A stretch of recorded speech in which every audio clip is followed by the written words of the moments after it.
Okay, I'm Mark Starrett. I'm a global product manager for Logitech G in gaming. And what I've got today here is our new G915 Lightspeed wireless gaming keyboard, which we're really excited about. The G915 is really unique in that it's got three really great new features in it. One is, first of all, this is an ultra low profile keyboard, but it's also high performance because it's mechanical. So it hasn't really been done by top gaming companies yet. But you've got a keyboard that's almost half the height of a normal mechanical keyboard. So most gamers won't use the low profile keyboards that everybody else uses because they won't give up the performance of a mechanical switch. But with this one, we have our new GL switches, which are full mechanical.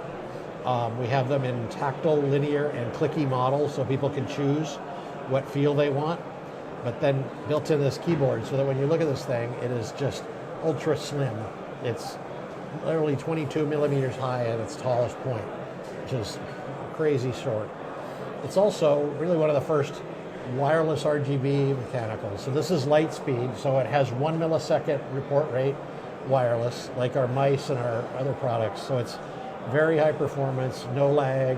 It's probably in many cases less lag, than our competitors' wired products. So there's no risk there.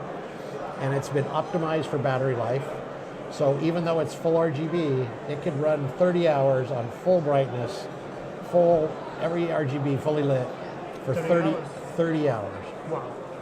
That translates to normally, when I use it and I play with it and I use it every day, I charge every week to 2 weeks. That's when I'm like, oh, okay, it's time to charge. The light comes on and says you got 15% left. Takes 3 hours to charge it, and then I'm back in business again. And you can use it while you're charging. So it just charges via micro USB like everything else. So very simple.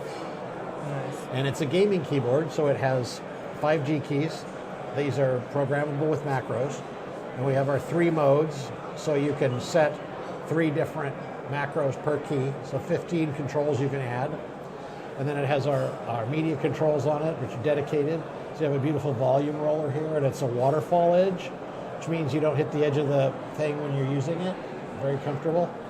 And the media keys for the typical stop, start, play, mute are right here where you can get at them. And it's a full-size keyboard, so it has a full number pad on it. It also has adjustable feet in the back that allow you to adjust from flat 1.5 degrees to 4 degrees to 8 degrees, depending on your design.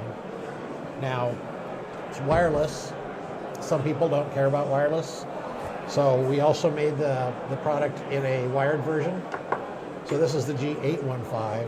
So it's wired and it's USB pass-through. So it's got a USB port here. So if you want to plug a mouse, receiver, or a memory stick, or charge your phone, then it basically, instead of going to the back of your keyboard, you plug these two in and you can get these there. So is the same? Yeah, the same layout, But wireless. Yeah, this is wireless, this is wired. And so this one's €199, this €249. They're both aluminum magnesium alloy top case, plastic bottom case. And the case was optimized. We took every millimeter out. So they actually relieved areas in the plastic to make room for resistors and capacitors and chips on the back of the motherboard of the switches. Mm-hmm. So everything has been squeezed out of it, which makes it very quiet, makes it very low, very comfortable.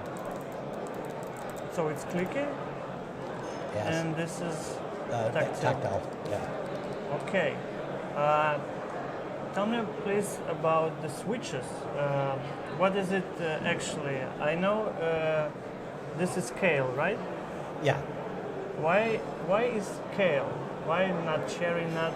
I don't know. You have Rammer G, you have Cherry, you have Gateron, you have everything, and you go to Kailh. Why? Okay. Well, what we found a couple of real important reasons. One is Kaiwa, who's the parent company of Kailh, has been very innovative in the switch space. They haven't been satisfied to just make Cherry knockoffs. They're actually improving it.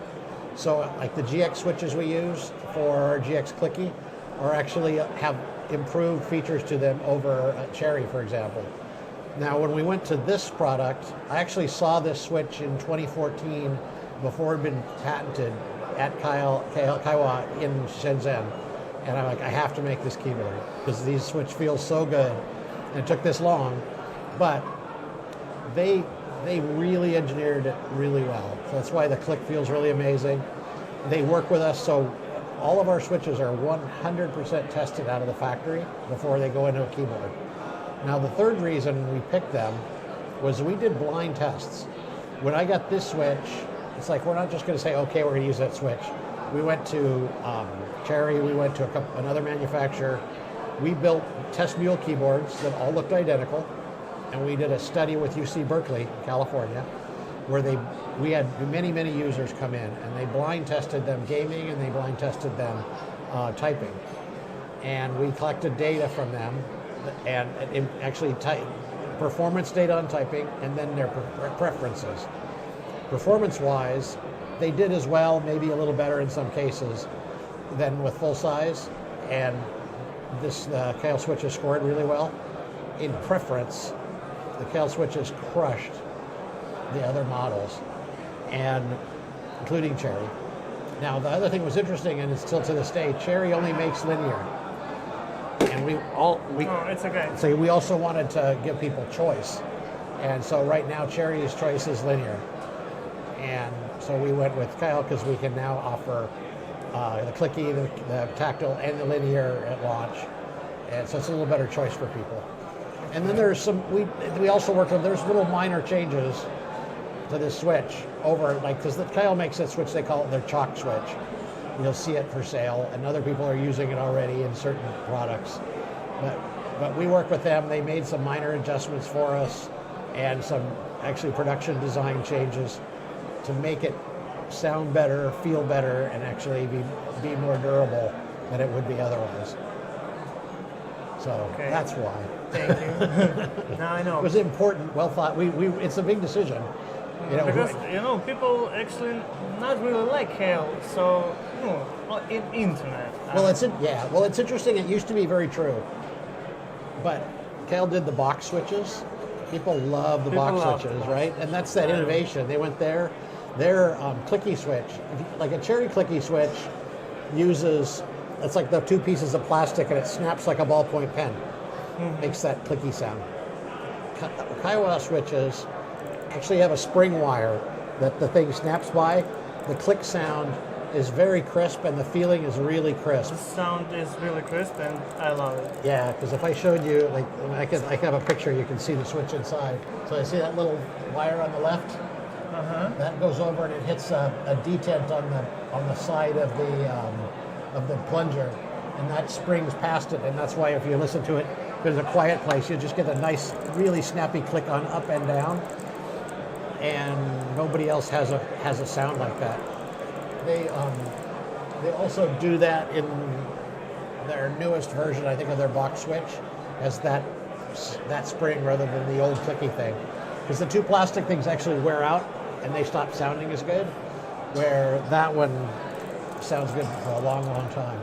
So you stopped cooperation with Cherry, and in future, all the keyboards will be on Calpula. Yes. Okay. Yeah, this particular one is all that, right? And the next question is about these buttons. Yes. Many people not like this because it's confusing. When I want to push this button, I push this button, and pro gamers not like it. What do you think about it? That's true. Depending on the way you game, there are definitely people who don't like G keys on their stuff. The reason we put them there is actually we did a lot of research too, and for this keyboard at this level, people expect and want programmable keys, and so they get used to that. Pro gamers, we have our Pro line for, right? So we have the Pro model, no G keys, and we have and if you look at like our other keyboards, like the 513, they're strict. They don't have this run. Yeah, I have 513. Yeah, so at the 9 level, people expect G keys like our G910. Which the key thing for us, well, you need to basically relearn where you index, right? So, because if you're indexing off the corner, you'll hit these. But once you relearn what that's about, people will adjust. and then, but we make the Pro line for people who don't. We make the 5, but at this level, that's why like the G910 has been so popular for so long. Is also because it has the G keys on it. Okay, thank you. We try to give something for everybody. One question about mouse. Yes. Okay. I Okay. may not know the answer, but Okay, I'll the try. TTC encoder in G Pro. People don't like it. Many people don't like it, and many people tell me about it's I don't know, it's broken about 2 months, and encoder is broken. So, what do you think about it? I'm surprised to hear that. I don't see a lot of our data back, but we have really, really low failure rates on them, very low return rates overall on the Pro mice. And now a great number of our pros have adapted the Pro Wireless because it works really great for them. So I haven't seen. Great for them. Yeah, but I'm not directly related to those products, so I don't see all the data on them. But my understanding is they've been pretty good. So I don't know. I know a couple of pro gamers, and they use G Pro Wireless. They told me about the encoder is broken about 2 months, after 2 months, and double click after 3 months. So they play a lot, so I don't know. But Yeah, I had not heard those, but I will definitely pass that along and talk to our pro manager about it. So see what the story is. But I don't know the answer. Okay, Thank you very much. Thank you. Now I know a lot about this. Cool. I'm glad Thank you you. could come. Thank you.